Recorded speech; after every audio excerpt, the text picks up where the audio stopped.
Cool, and it's recording automatically, so that's lovely.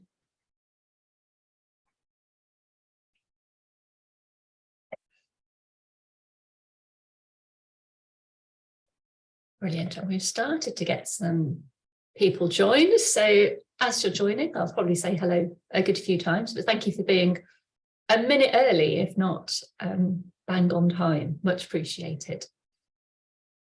We should have a good number of people with us today, so we'll hang on just a couple of minutes, watch the numbers tick up. We've got a pretty sunny day down here in Cornwall, so I hope everybody else is seeing a little bit of sunshine and not too much rain and clouds. What's it like where you are, Jane?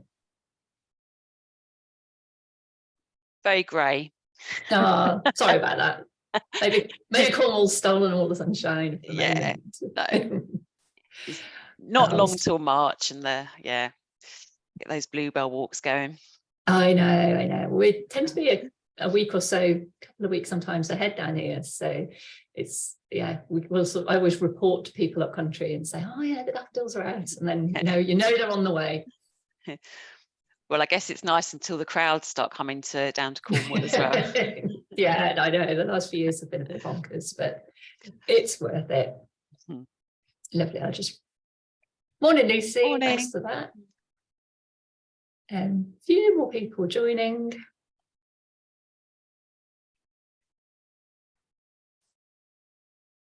I'll give it one more minute and then we'll make a proper official start.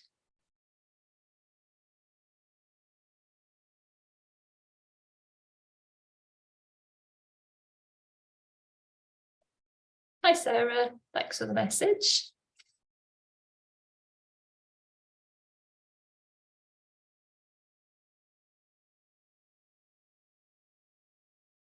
So lovely.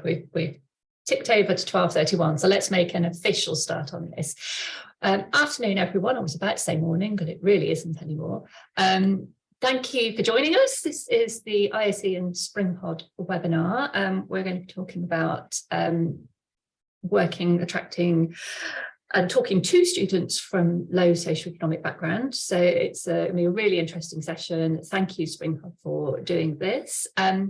First, obvious things first, if you have a question, could you please pop it in the Q&A box, not in the chat box. It's just easier to keep track of them if it's in Q&A, so that'd be much appreciated. I'm sure you will have some questions as we go through. We're going to have some time with Joe and then a panel session, which I'm sure you'll all be interested in. And then we'll come to questions at the end. So we'll check through and field questions to the panel, to the team at the end. We have had already a little hiccup today. There's been a fire alarm in the Springpod office, and so a couple of panelists who are going to be with us are currently not, but we're very much hoping they'll be able to join us again. So I'm going to start by handing over to Joe, who's going to spend a few minutes talking to you and then hopefully introduce the panel. So it's all yours, Joe. Lovely. Thanks very much, Sarah. Yeah, so I wasn't supposed to be starting today. It was my colleague, and so we've switched things around. But it's good because we can get stuck straight into the fantastic panel that we've got for you today. But and also just to say, so my role at Springpod, I'm the school's partnership manager. So my role is very much to ensure that what we provide at Springpod is really meeting the needs of the young people that we serve, and that basically, but it's also, I think, worth thinking about my previous background, which was a careers leader in a large FE college in London. In fact, if you can see David, I think I used to sit in that very office.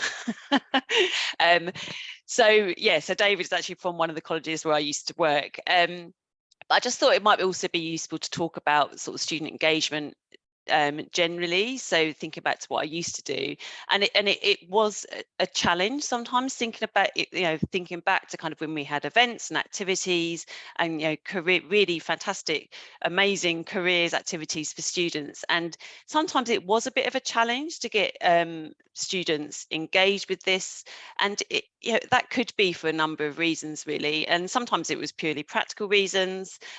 We were offering activities at times that just didn't suit students, and they were kind of unable to take part because they have huge amount of pressure with exams and courses. But I think sometimes I used to kind of stop and think sometimes, so why are we not getting all the students engaged in these activities, however amazing they seem? And I think it when I started to look into it, there were quite often other reasons why students weren't taking up these opportunities, however amazing they were. And I think that was possibly because of the cohort that I was working with, that so many students had so many other things going on in their lives that it wasn't always possible for them to take up these activities. And it could be that, I mean, there are a huge number of students who are actually kind of the main earners in their household.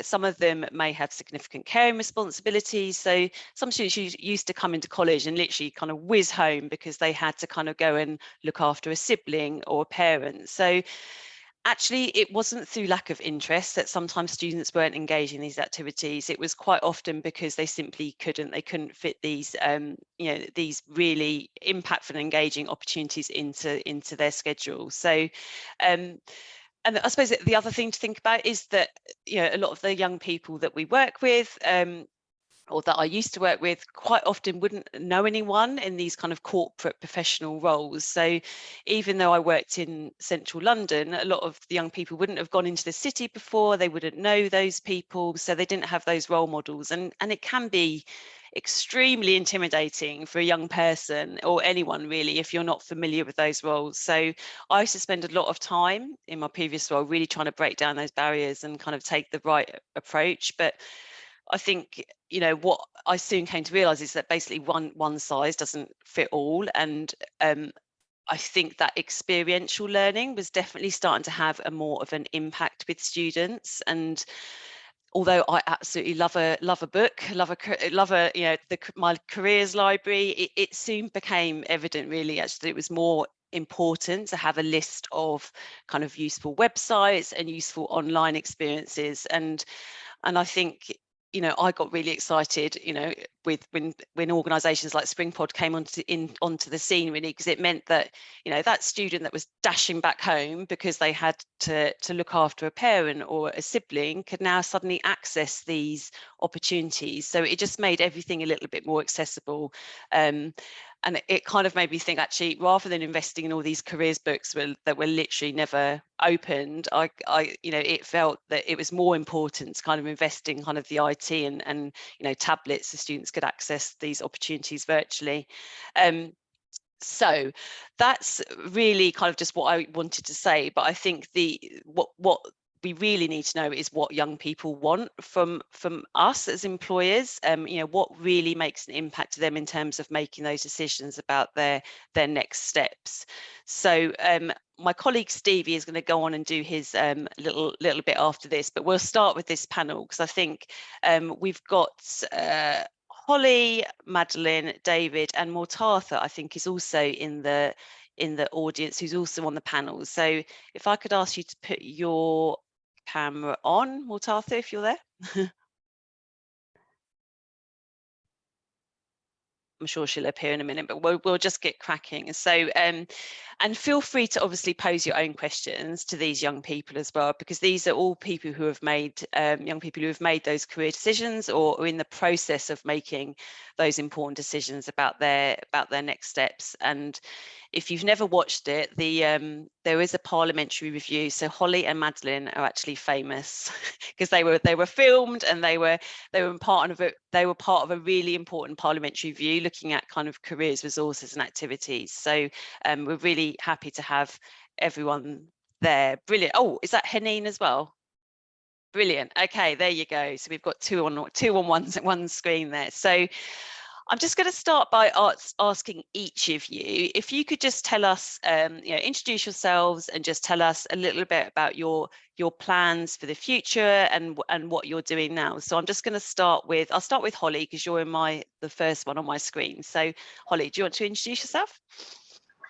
Hi, yeah, I'm Holly Cook. I'm from Essex and I am a mechanical engineering apprentice at Thames Water. Brilliant, thank you. So you've made your decisions. You are actually apprentices. Yes. It's brilliant. Yeah, thank you for coming, Holly. And Madeline?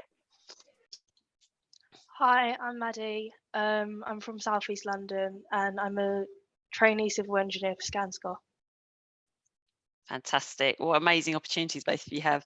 And David, sat in my old office. Yeah, hi, I'm David Chesky. I'm from North London. I'm a student in City and Islington College, and I'm looking for a degree apprenticeship in project management.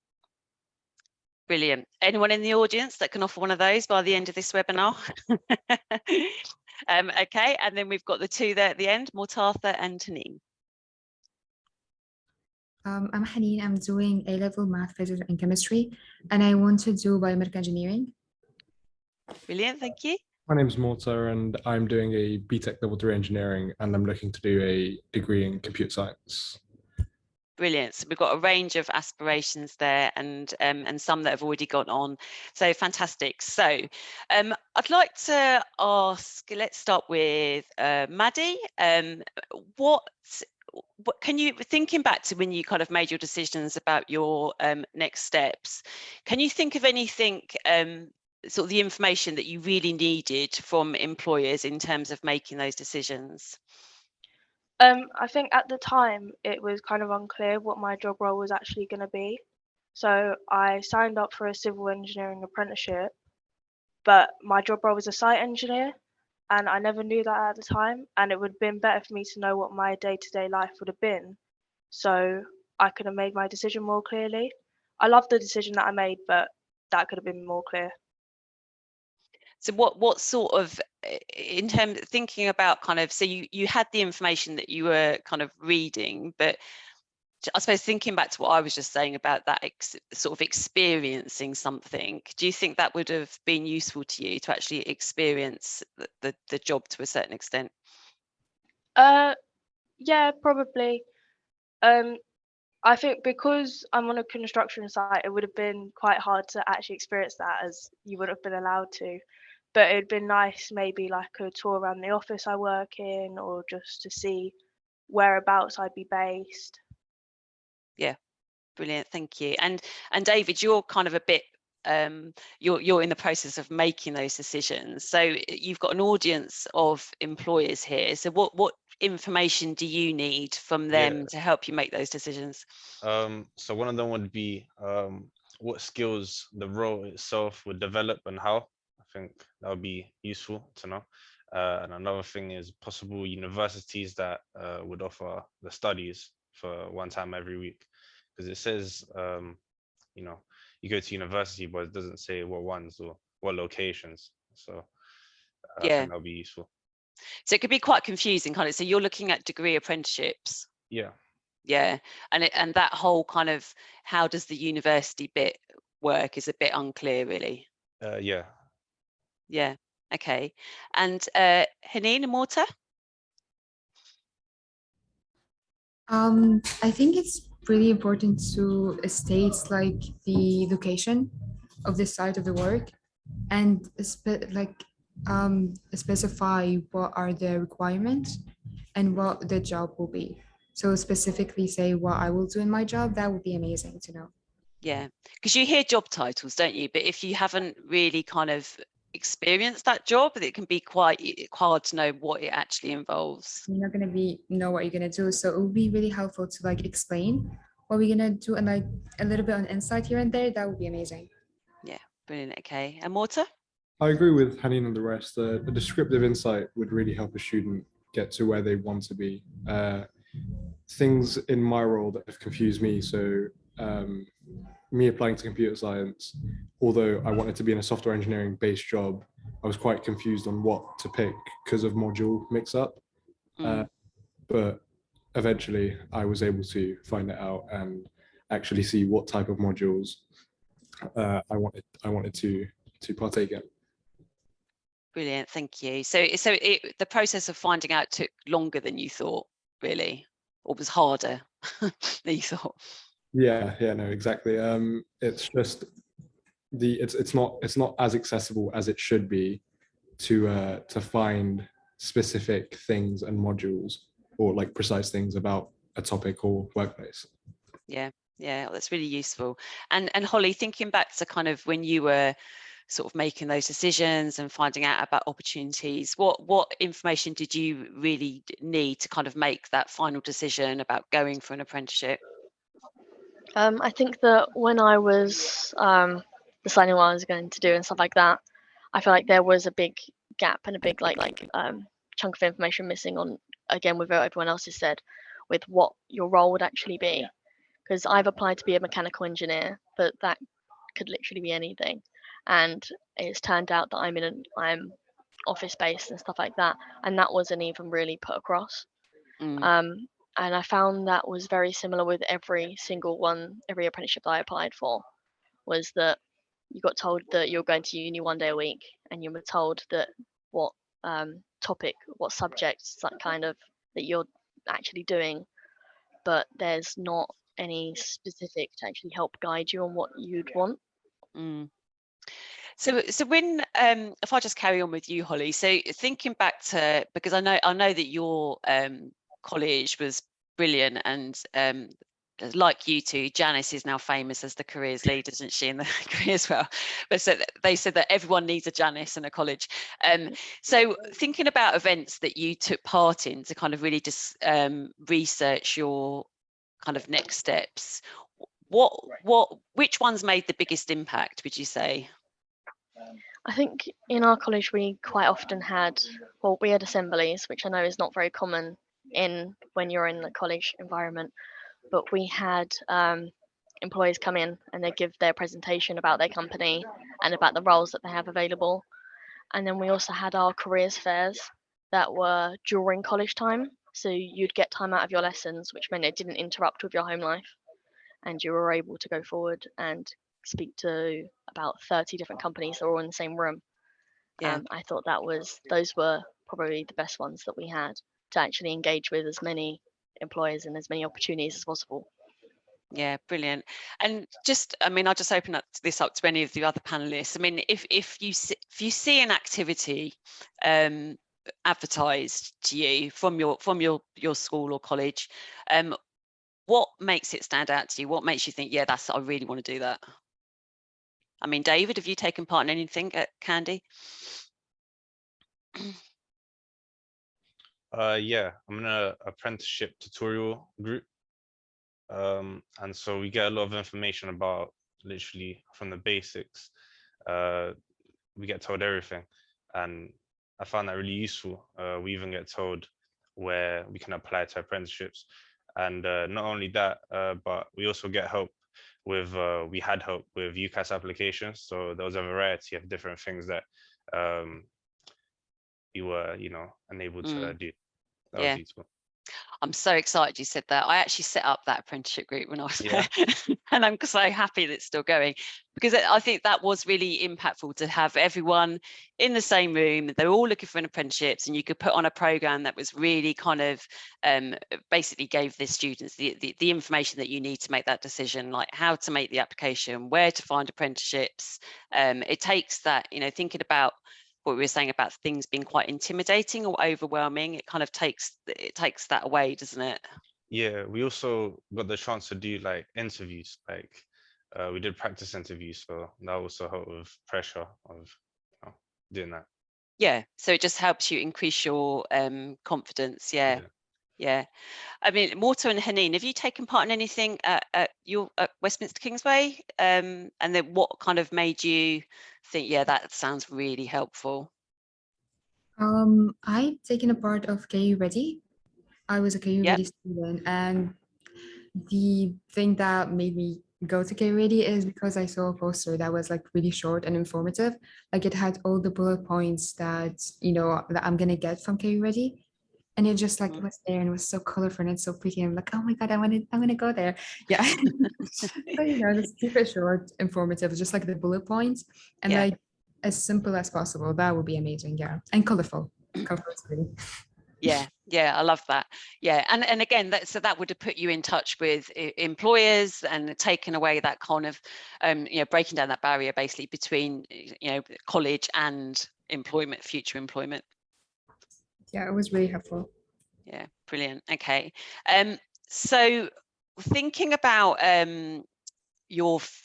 probably this is not so much to you, Maddie and Holly, because you've already started your careers, but so the students who are at college at the moment, so David, Morton and Haneen, so thinking about your future career and the decisions that you need to make, what factors do you think are really important for you?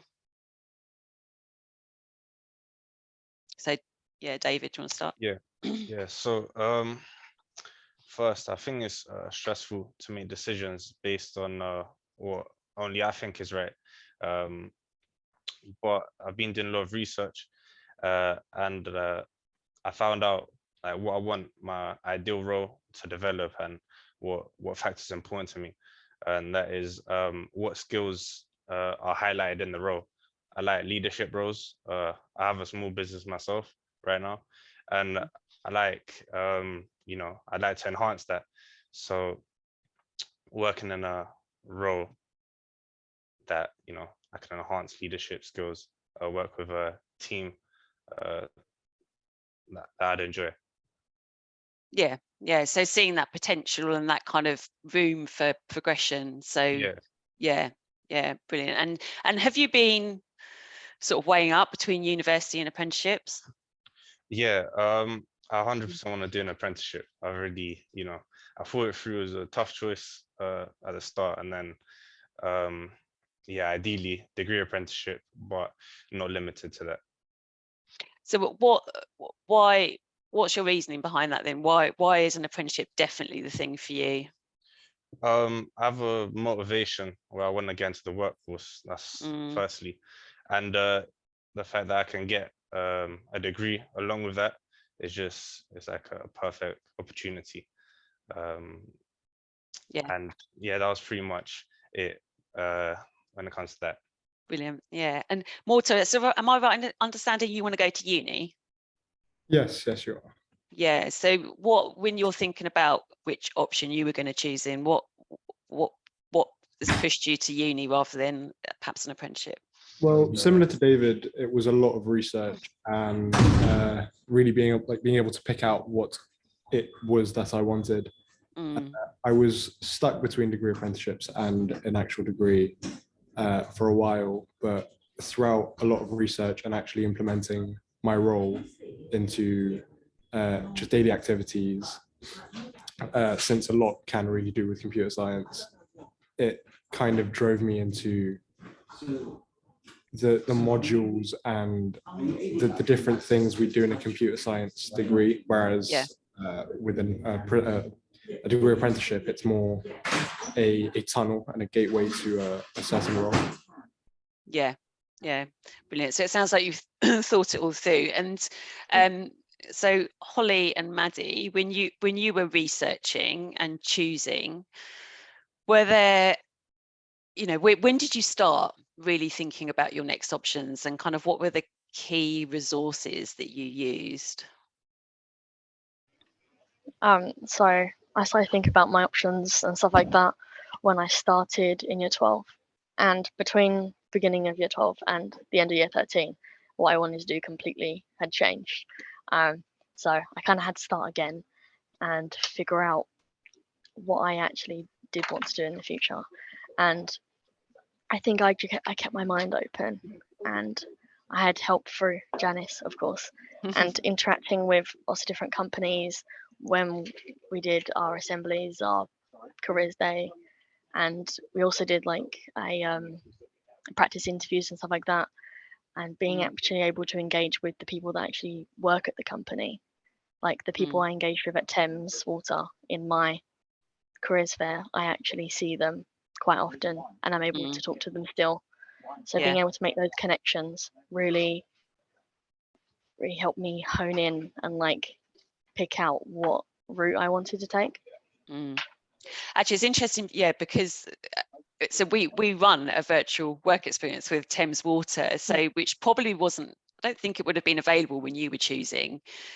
So would something like that, would that have been useful to you, do you think?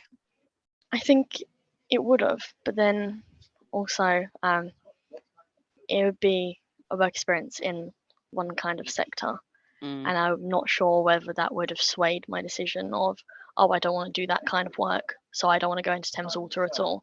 I don't know whether that would actually have pushed me away from this, or whether it pushed me into it. I think it's yeah, I mean, it's a little bit of a yeah, difficult situation. Yeah. Yeah. I mean, I think just trying out so many different careers, that's basically what's really useful, isn't it? Just being able to try those out. So as I say, you've got an audience full of employers here. I think I could see 71. What do you think they could do to help reach? Obviously, you know, you've made your decision and you had the information, but thinking perhaps to your other friends or you know, people that perhaps aren't accessing these activities that you've accessed, what do you think employers could do more in terms of supporting young people in their career decisions? Anyone can answer that. What do you want to see more of? So, Maddie, what do you think would have been useful? What would have been useful to have more from employers? I think being able to actually contact people easily. Like if I was able to pick up the phone and just talk to someone, have a chat, you know, get a feel for what their daily life is like and how they feel about the job, then it would have made my decision a lot easier. But where you kind of just read the website, you read what the page says, and you're like, okay, do I choose this or not? It makes it a lot more difficult because am I jumping into something where I have no clue what's going to happen? Yeah, that's really useful. So yeah, and David, what do you want more of from employers? From employers, I mean, would be useful in the apprenticeship tutorial, or just generally in tutorials, would be useful to have like maybe a PowerPoint to show and tutorials to show now what sort of roles you could do in a certain company. For example, during the apprenticeship week, there was a lady who came in and explained different roles in the company, but that one, a presentation to reach everyone in my college, would be useful, I think. Yeah, I think that reaching out to everyone's a really important point. And again, thinking back to my previous life, we did have so many fantastic opportunities, and I really hated having to select students for these opportunities. And so if you've got something that's accessible for all, I think that, you know, that's basically makes it, just it means everyone can basically do something rather than having to choose a certain number of students that can take part. Morta and Haneen, do you want to add anything to that? What else would you like from employers? It will be really nice to, like, in the job description, to be like really informative, and to have like a list of all what I'm gonna do, and also the rest of the requirements, because sometimes it's not all there, and like you have to go email and search and all of that, and that's really a hassle. So like to have it all in one place, that's nice. And also the opportunity to talk to some like an already employer, that would be amazing, to make the overall decisions really easier for the students. That would be really good. Yeah, and perhaps putting you in touch with current apprentices who are, you know, people like Maddie and Holly that are actually doing these apprenticeships now, to kind of figure out, you know, see how they work in practice.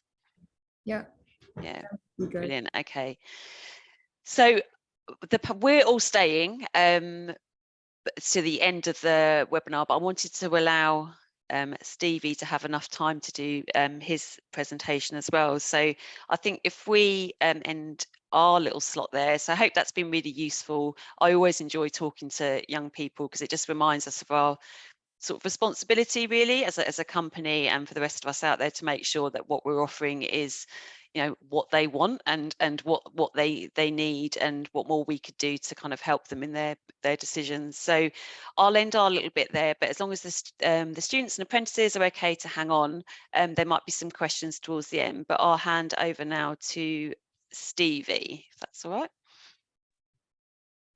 Thanks very much, Joe. That was really insightful panel there. Really enjoyed hearing the different insights from these great young people around the different points in the journey that they're on. Found that really useful. I'm just going to pull up my screen if I can and share my presentation. So I believe you should all be able to see that. Can someone with a mic just give me a an A-OK?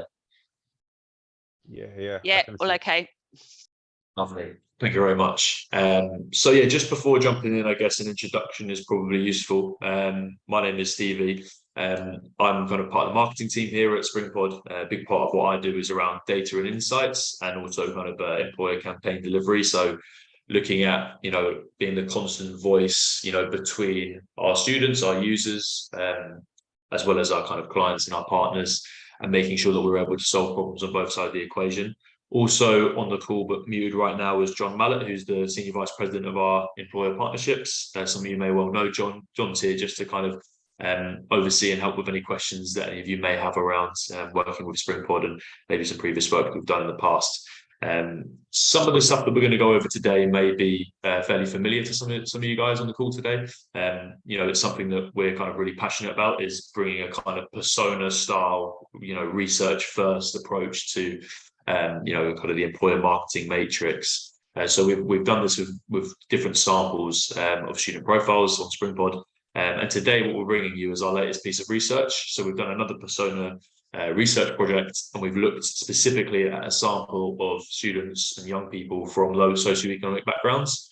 And the way that we've actually picked that sample is we're able to map, from our database of over 430,000 users, we're able to look within that and map together, those that have been eligible and receive free school meals, but also looking at polar and tundra data as well as a useful indicator of, the potential infrastructure within the areas that these young people come from. So what we have today is a really effective sample of people that are in areas of the country where, access to opportunities and further, different research paths are fairly limited, to say the least. And the last thing I'll say before I start clicking through these slides, as there's quite a few to get through, is if you're not familiar with what persona marketing or persona research is, what we've done is taken a really big sample of data, authenticated data as well, which I should say, which essentially in simple terms just means, users that have an account and they're signed in to our platform. Then we're able to really analyze their behavior and how they're using the different opportunities and the different resources available on Springpod. And then we're looking to kind of group those into different segments. So based on that behavior, so understanding, how all of these young people are different and where the kind of trends that we can follow are. It will make complete sense as we go through, I hope, or I'll probably be out of a job.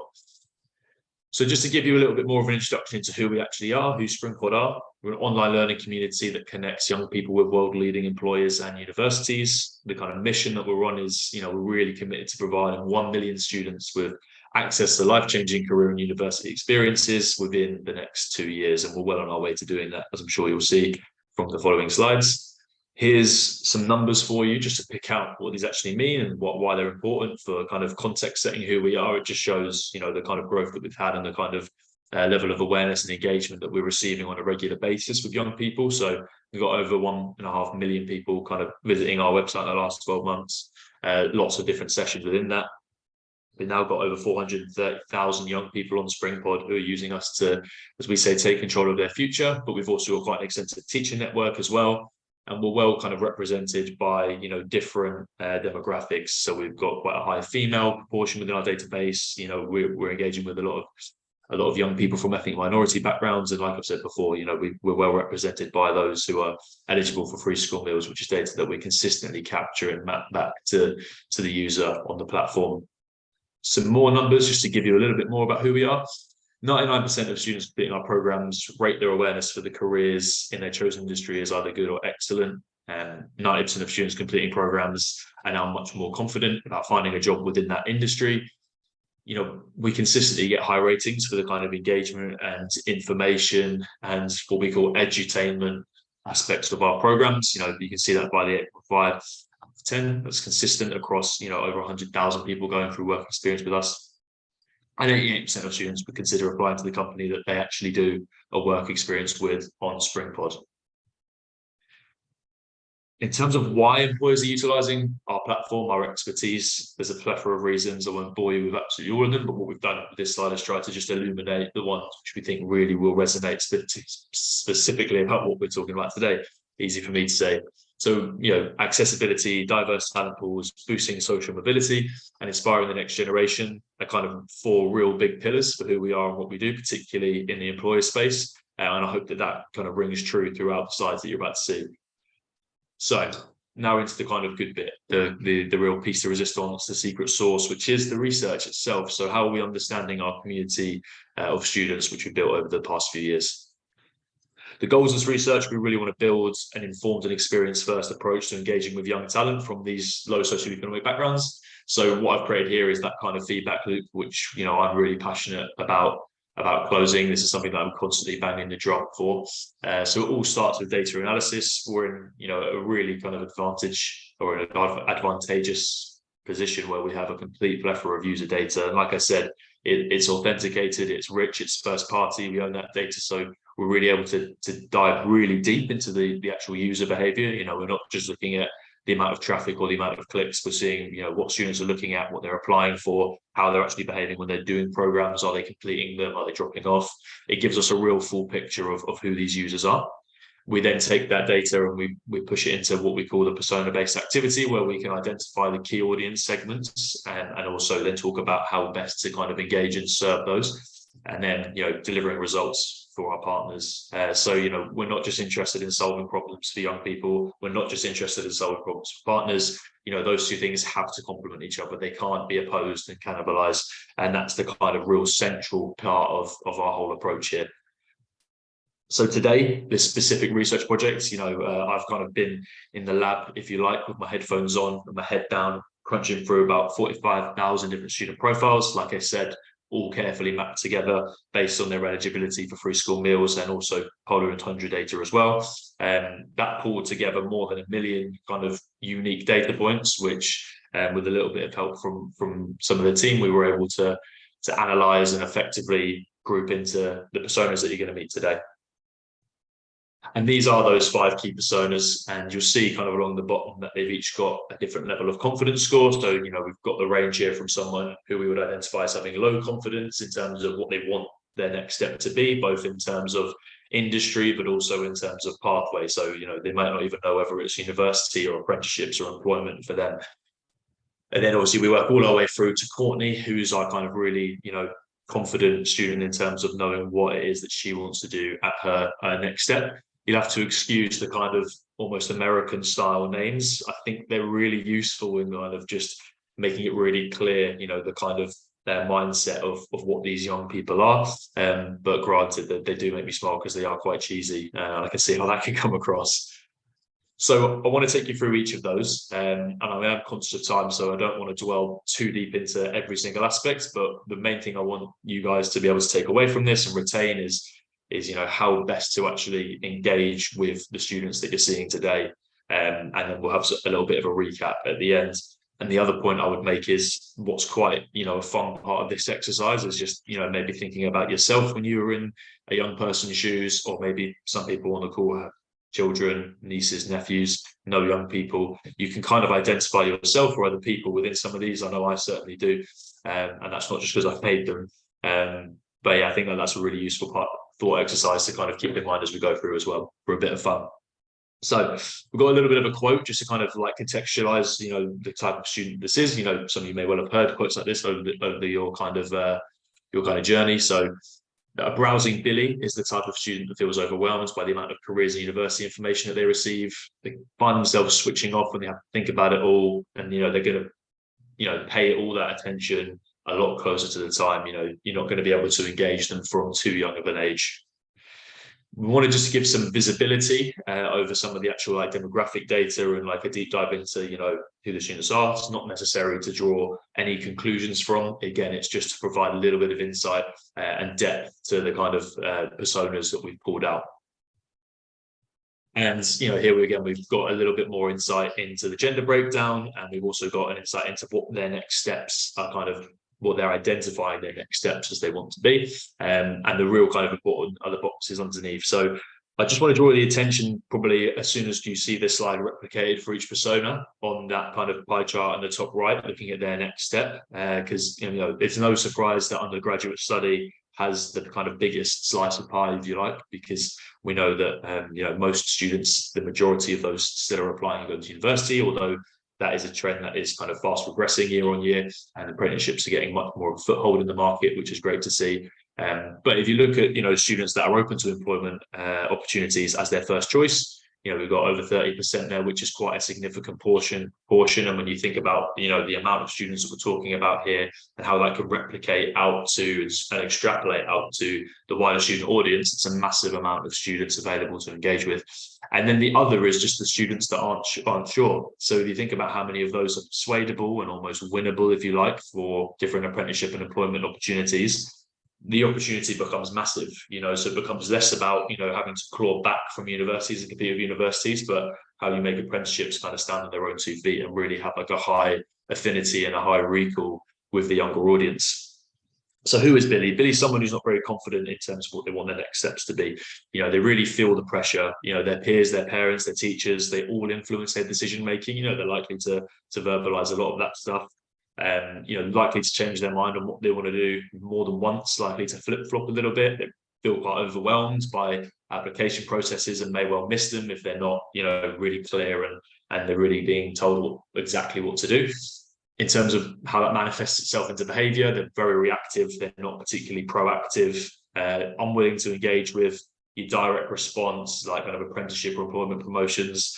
A standalone job ad or an email, advertising a job role for them, even if it's probably within their sphere of interest, is pretty futile. It's not really going to engage them because they need a lot more kind of nourishment, and we'll come on to that right now. So in terms of engaging with them, job ads are kind of, like I just said, they're a bit of a no-go because they need that clear understanding of how something's going to benefit them. They need to be entertained at the same time as they're informed. They're not likely to sit and read through lots of material. They need to be kind of a little bit more hands-on. They really prefer kind of experience. They really prefer to take their time, browse it at their own pace. They don't want to be kind of pushed through anything. And they just need clear and simple application processes. There's no... Whereas like the UCAS process is fairly standardized, with apprenticeships, that whole variation can actually work against engaging someone like a Billy because, they don't want to have to basically jump through loads and loads of hoops multiple times. They want to be able to kind of apply to multiple opportunities in quite a quick and easy fashion. So how's this kind of plotted along a decision-making timeline? So the shortest timeline we'll see today, because it starts and ends in the year 13. These students are the students that come in to year 13 that autumn term, and they're kind of just being pulled along that segue. They will be sending off a UCAS application because they feel like that is the right thing to do. That doesn't mean that they won't send off apprenticeship applications, like I said, but the real key part to that is making sure that they're really accessible and really easy for students to find and complete.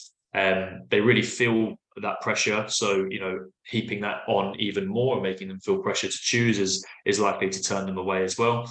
And they typically make that decision just completely within that first few months of that school year.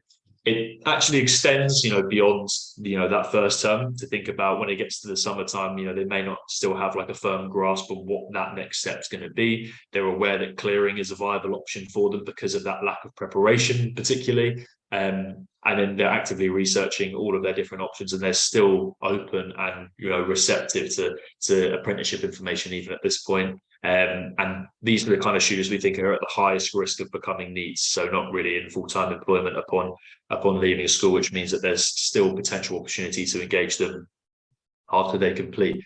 So unfortunately, the Billies make up quite a significant proportion of student profiles that we look at, and there's no surprise. I think some of the stories that we've just heard from the student panel might be echoing through around maybe, not having all of the information that they need in one place, or not having access to experience, just purely having to kind of led by like, what's being taught in their classrooms, etc. So that's something that we're really passionate to change. And that's why we think that like an experience first model to, making a decision is really paramount for young people. Moving on to exploring EVA. The quote that we've associated with EVA is, I thought that I wanted to do law before, but after I was shown how much more accessible it was to get into other high-paying fields like banking, I wanted to find experience and opportunities in that field instead. Again, just to provide a little bit of insight, a little bit more of a deep dive into, who's making up this persona. Again, not to draw any conclusions from, And you can see there's quite a consistent trend in terms of that next step. So, you know, you might be thinking, well, what's the main difference between, you know, an Eva and a Billy if, you know, a fairly equal proportion are interested in finding an apprenticeship or a job, or, you know, are unsure. And the main reason is that Eva's just that little bit more likely to commit to actual experiences, to actual research, has that willingness, but just hasn't got that sense of direction necessarily and what that subject's going to be. So, and Eva would typically create a Springpod profile, tell us they're interested in maybe 2 or 3 different areas, and then go and do a work experience in something completely different and start pursuing another field. So in terms of what that means in the background of someone like an Eva, respects feedback and thoughts from parents and teachers, often feel pressured, impulsive and reactive, you know, willing to commit to kind of longer form content, programs and research, but, you know, it will probably be fairly poorly planned, likely to change your mind. And yeah, still feels that kind of pressure somewhat, but maybe not so much compared to a Billy. In terms of what that's going to manifest itself into, in terms of her behaviours, we consider a few different areas at the start of the decision-making process, and we'll explore an area that's not within that initial sphere of interest. And that's why I think that quote's quite an important one, because it shows how you can grab this student's attention through like the right kind of headlines and the right messages. You know, they'll react positively to content that strikes a balance between being informative and interactive. You know, they really want to be able to discuss those findings with their peers. That's going to be an important aspect for them. And like I've said before, they're really persuadable by like key attractive highlights, you know, the glamour.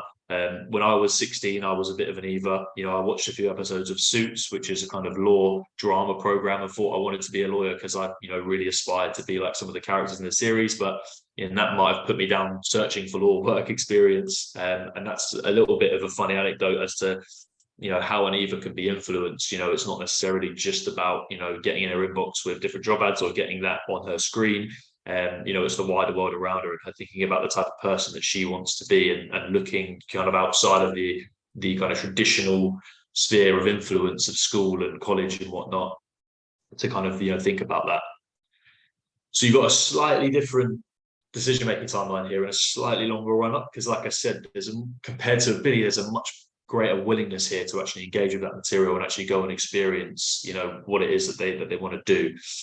So in year 11, there is no real end destination in mind. You know, we'll have some industries and subjects that they know that they enjoy and might have some sense of, you know, urgency for, but they're really lacking like that clear like flag in the sand and goal.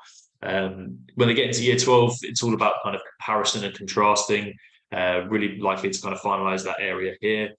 They've made the connection between like pre-apprenticeship experiences and strengthening their applications, so they know that, you know, if they get work experience in some form, whether that be virtual or in person, it will help their chances of getting into, you know, the next step.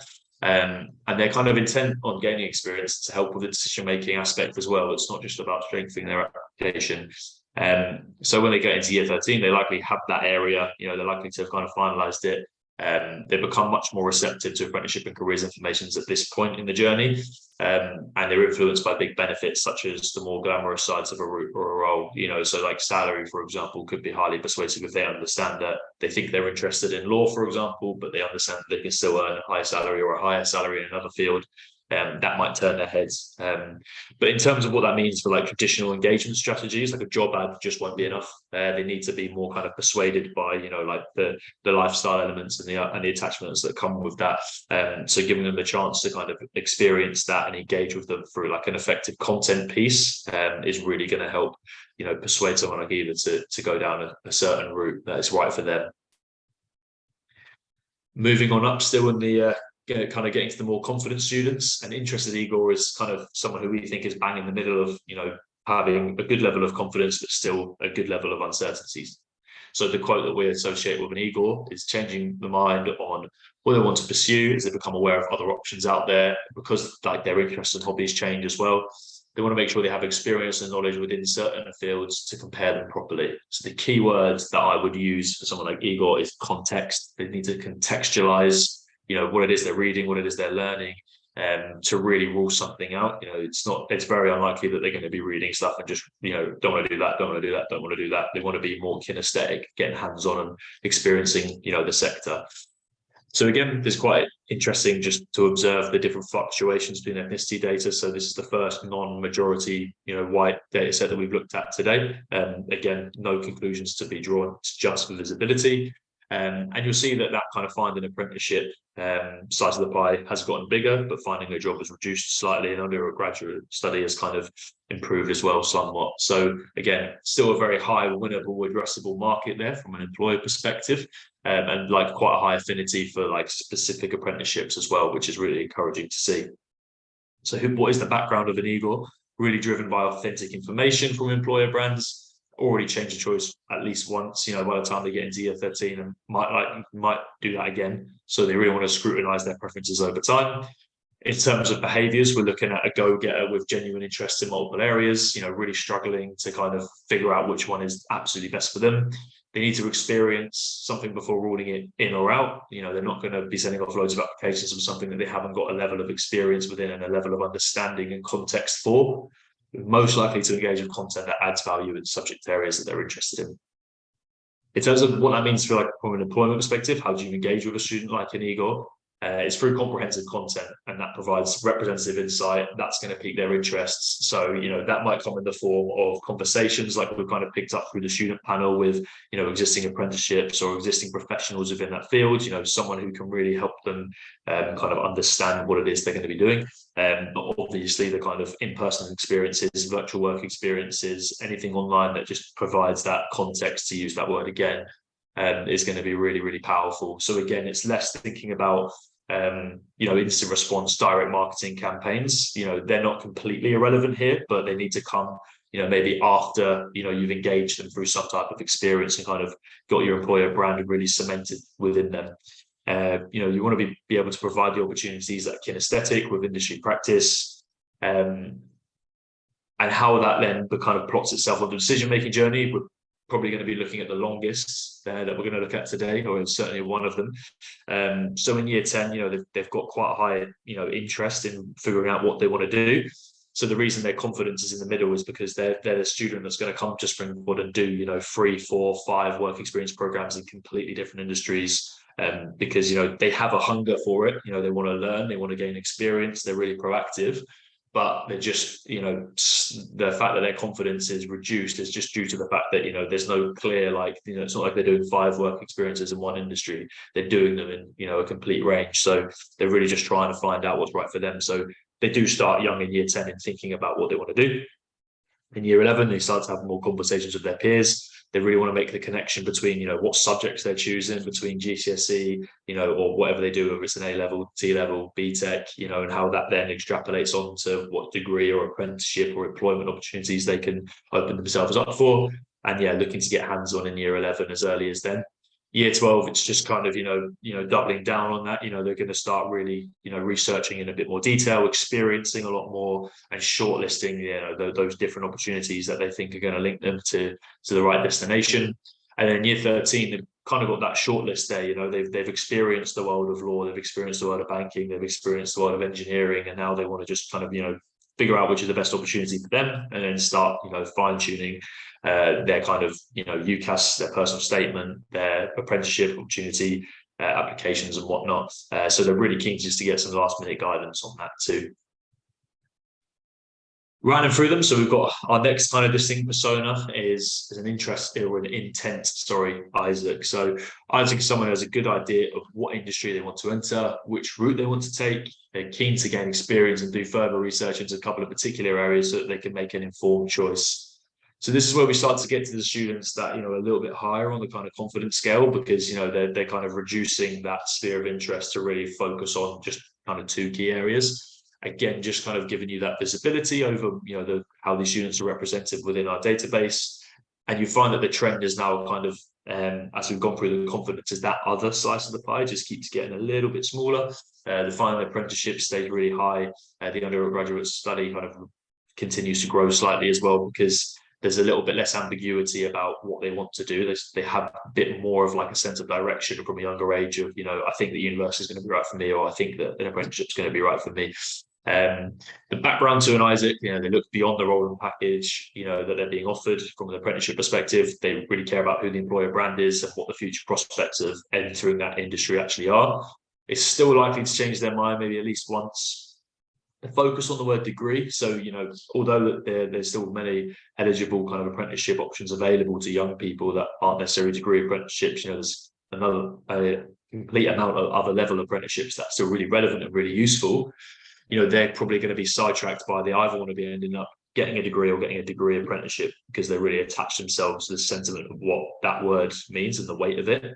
Very willing to engage with research and resources as long as it's within their sphere of interests. So where this is kind of different to the personas we've looked at before, we're starting to taper down in kind of, like I said, like 2 real areas of interest rather than, potentially upwards of 5.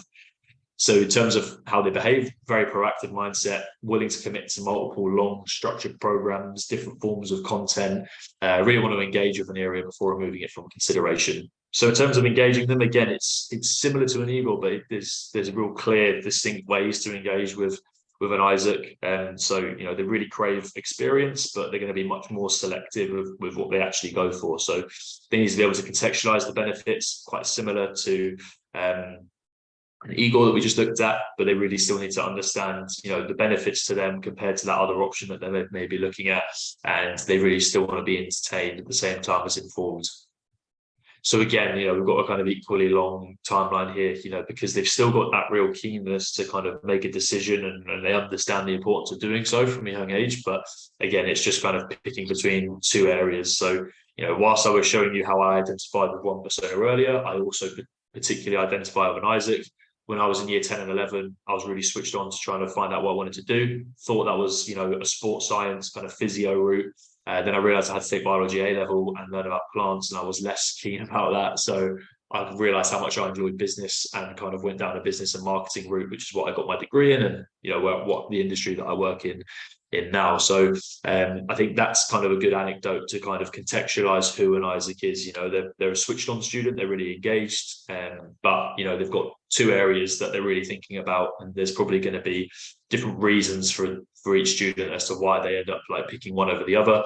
But as they kind of progress through year 11 and year 12, you can see that's when they really start to engage with those experiential opportunities. They conduct their research to narrow down their areas of interests. They're going to start making a short list. When they get into year 13, it's all about just pairing those final 2 areas and the future prospects of them. And again, they're quite open to receiving last minute guidance as well. That holds true for a lot of these personas, but whereas that might make a Billy or even an Eva feel pretty pressured, it's going to make an Isaac or an Igor, feel a bit more confident that they can just kind of get access to last minute tweaks and modifications to any application processes that they're entering. The last one, I promise, is a concentrated Courtney. So this is, the most confident kind of group of students that we're able to identify, and they're really kind of focused in on what they want to do. So therefore, the quote that we think best describes them is, there's only one real area that I'm interested in enough to engage with content and experiences from. I'm confident pursuing this industry and want to gain as much insight as possible before I send off applications. So again, just to show you how, the different kind of breakdowns in terms of ethnicity fluctuate between the different personas, just giving you more visibility over that. And again, we're looking in quite a similar trend that's held fairly true over what they're interested in. So again, quite a smaller slice of pie compared to the earlier personas we looked at in terms of being unsure in that other category. Still quite a high level of affinity for finding an apprenticeship, for finding a job, but there's still a massive representation there for students that are there to be engaged with from an employer perspective. The background is so important. They're mostly influenced by employer-led information and the prestige of opportunities. They really want to feel like, they're committing to an area, they want to be getting in the top organizations, for that area. If that's university, they're going to be looking at applying for the top university for their course. If that's an employer, they're going to be looking at, are these guys an industry leader within my field? They're determined, they're not easily influenced by peers, they're kind of quite headstrong, quite focused, unlikely to change their mind once it's kind of made. They're really, really engaged is like their kind of behavior. So, but it has to be within an area of their chosen kind of speciality. They're not going to be looking at, comparing loads of different experiences. They want to be a lawyer, so they're going to do as much law work experience as they can as a means of differentiating themselves, not as a means of adding context to their decision. I'm willing to go above and beyond because of that, to really put the hard yards into the research and level of, kind of granularity to how they research their next options. So in terms of how you engage them, this is where your direct marketing and your job ads and your kind of email campaigns and all of that good stuff really becomes more effective, because if you've got a student who, you know, kind of fits the definition of a concentrated Courtney, who's interested in law, just let's say, as I've used quite a lot throughout this presentation, if you're a law firm with a really good reputation and you send them a job ad straight to their inbox, it's going to really resonate with them, really going to grab their attention and likely to drive action from them. With that said, though, it's, you know, not enough in and of itself. You know, they will really like some detail-rich content. So, you know, they will read through quite a lot of kind of content pieces, blogs, white papers, just different insights that are going to validate that choice. And there's still different kind of experiences that they want to gain. And like I said, it's more as a means of differentiating themselves from the crowd than it is to gain like insight to understand whether it's right for them. So you've got the kind of middle length decision-making timeline for a Courtney, and that's because we know that they're fairly switched on from a really young age, but year 11 to year 13 is like the prime time. So year 11, they're really focused on the GCSE subjects that they have specifically chosen based on their area of interest. Really interested in, you know, research and insights that highlight the connection, not just between Key Stage 4 and Key Stage 5, but, you know, beyond that into the world of work. Year 12, they're finalizing that area, and then it's all about, you know, how do I make myself the most attractive, you know, candidate, you know, to whether it's a university, whether it's an employer, whatever route they're taking. This is the type of student that we would see do multiple work experiences on Springpod in the same industry, because they're aware that like being able to reference that on their applications, on their CVs, whatever it is going to help like boost their chances of employability somewhat. You know, that extrapolates obviously to in-person experiences and the whole kind of matrix of, you know, that key buzzword that we're talking about today of experience. Year 13, they're coming in with their personal statement and their application forms kind of ready to go. It's like a fine-tuning exercise of just, right, how can I make this even better to, you know, make me stand out from the crowd? And they're likely to be able to weigh up different offers. You know, they might have some solid offers from, you know, degree apprenticeships, university, and it's just about picking the right one for them.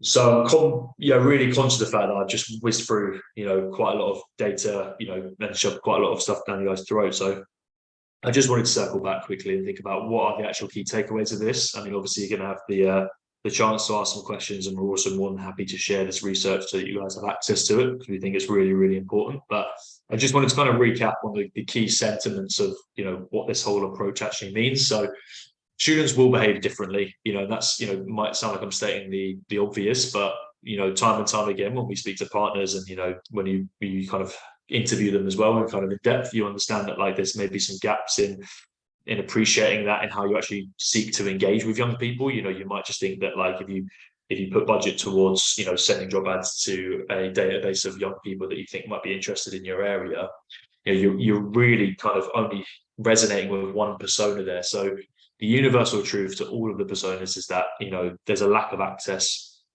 in the kind of areas of the country that they're likely to be in due to their, you know, the polar data, the tundra data, and the free school meals that we've kind of used to build this sample on. So it places an emphasis, all of this, what I'm saying, on a coordinated, multi-touch, kind of different touch point engagement strategy. So it's not just about thinking about, right, which of, you know, these marketing activities are the best engaging, you know, young people. It's about picking a selection of those, you know, picking, you know, whether that's, you know, looking at longer form pieces of content plus work experience opportunities, which you can host virtually through someone like Springpod, and then thinking about how you can re-engage those students, you know, via, you know, effective email campaigns. You know, you're thinking much more about nurturing students through a process rather than expecting just to kind of scoop them up, you know, at the right times of the year.